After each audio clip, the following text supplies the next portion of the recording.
Señores, por fin llega el Mundial. Os voy a proponer una cosa, hacer el rosetón pizzero, el super ritual para que España pase de cuartos. ¿Qué hay que hacer? Pizza, mucha pizza, comer. Ajá.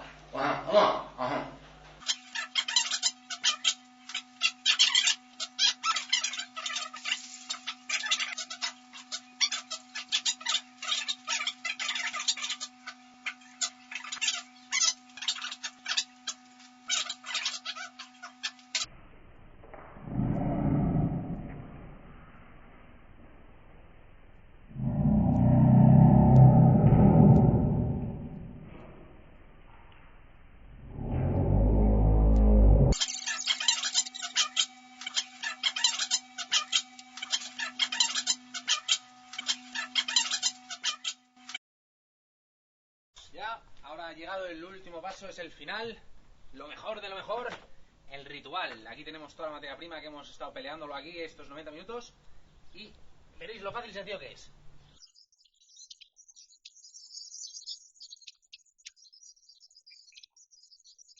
Y aquí estamos, señores. ¡Oh! ¡Ay! ¡Ay, España!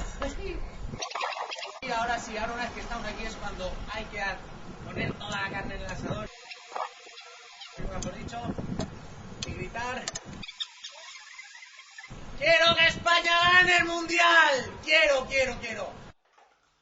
Bueno, amigos, como podéis ver, ha llegado el momento de recordar estos tres sencillos pasos. El primero, ser aficionado al fútbol, que quién no lo va a ser en una sociedad como esta, ¿no, amigos? Segundo, pizza, mucha pizza. ¡Ay! Y después hay que comérsela entera, porque para eso hay que comérsela, porque hay que esa pizza para decorar, pues no, la queremos para comer. Para comer, para tener todas estas cositas, todo así. Y por último, hacemos el rosetón pizzero, amigos. Claro que sí. Bueno, amigos, os lo explico y hasta la próxima semana. ¡Agur!